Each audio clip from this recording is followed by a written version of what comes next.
Hey guys, how's it going? Delrith here, bringing you another rapid fire review, this time for the game Anno 1800. Anno 1800 was developed by Blue Byte and published by Ubisoft on the Uplay and Epic Games launchers. So what is Anno? It's a city building real-time strategy game that has you building on islands and competing with other factions to become the strongest empire in the old and new world, with an immense amount of depth and enough content to keep you interested the entire way through. It's a balance of both micro and macro focused management, with neither being far too important, containing difficulties in customization and rules that allows any and all types of players to enjoy what it has to offer. First things first, graphically, Anno is absolutely amazing in every sense of the word for this type of game, with an immense amount of detail crammed into every single nook and cranny that you can find. There are a ton of graphics options, some of them even pushing my 2080 Ti to its limit, but overall making the game look so much more impressive.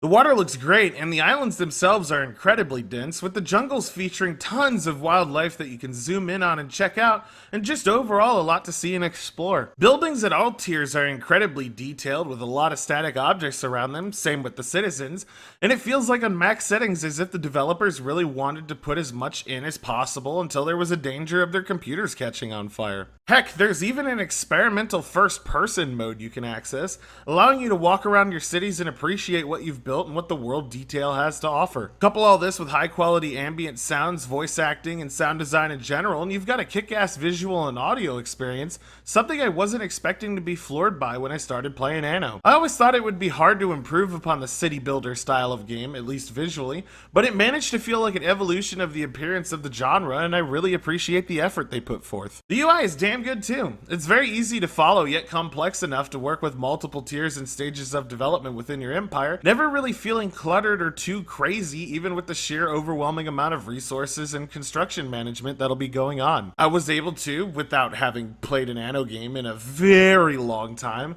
pick up and understand everything within a short period, not really even needing a tutorial to begin with, as everything was super intuitive and pretty obvious on what it meant. There's a story, and I didn't really expect much given the nature of the game, but they managed to set it up well enough to tie directly into the standard progression, and it was overall decently satisfying. In story mode, you'll be playing as the son or daughter of a wealthy business tycoon who recently passed away, attempting to reclaim the honor and rebuild an empire for your family after your dirty uncle went and stole your father's lands. You'll be involved with it and completing fairly interesting objectives for a short 8 hours or so, and the shortness is a bit disappointing, but hey, at least it exists. Gameplay in Anno 1800 involves progressing through tiers of technology and citizenship, with a huge focus on city planning and layouts being set up to work in the future. You'll start off with a bunch of farmers, or peasants as I like to call them, who have very simple needs, ending up at the end of the game supporting and providing luxury goods for investors and engineers who are complex as hell to maintain and keep happy. Things like happiness and public order go hand in hand, and not providing what your citizens demand will result in things like riots, epidemics, and fires,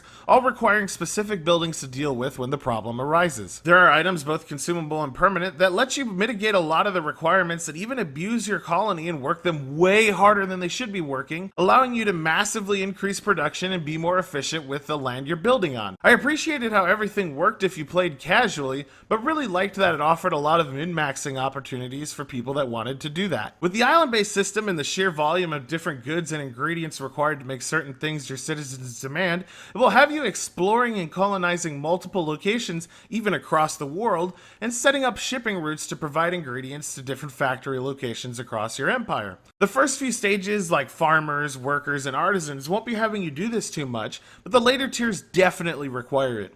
I think at the end of the game I had around 20 different trading convoys going, but Anno makes this all really painless and incredibly easy to manage. Diplomacy exists and is rather important, with major factions, who own other islands, directly competing with you and sometimes declaring war, with minor factions providing a lot of necessary goods, items, and services, with them being located randomly around in mini-ports throughout the game. I liked that I was able to request specific goods being delivered and sold to my harbors through my alliances, and rather enjoyed turning the AI against each other as it made the world feel alive with things constantly happening. I will say this though, Willy Wobblesock is pure evil and to not be trusted. Sure, he's super nice on the outside, but deep down he's an annoyance personified, and if you take him out early in the game, you'll be thankful, provided that he exists in your playthrough.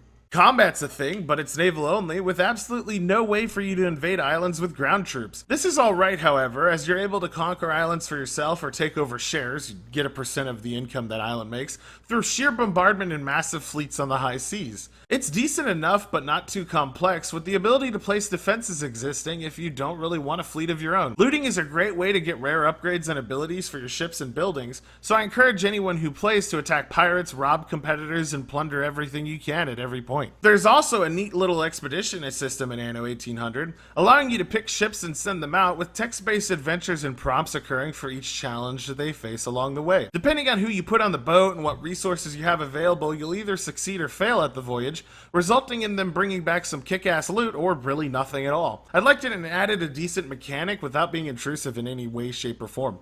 As a final note too, you can do this all in co-op. The multiplayer actually works incredibly well, and I found myself playing several dozen hours with friends, and working together against the hardest difficulty AI personalities was fun and never a boring task. I'll be playing quite a bit more in the future. Overall, I'd say Anno 1800 is a great game and a solid evolution of the series itself, with a lot of quality of life changes and the complexity somewhat simplified down so anyone can understand and enjoy what it has to offer. It's beautiful, well put together, and I honestly struggled to find anything that pissed me off or was poorly designed. If I had to offer any criticism, and these are my biggest complaints about the game, I'd say that I'd want a much bigger story and maybe more worlds and locations to discover.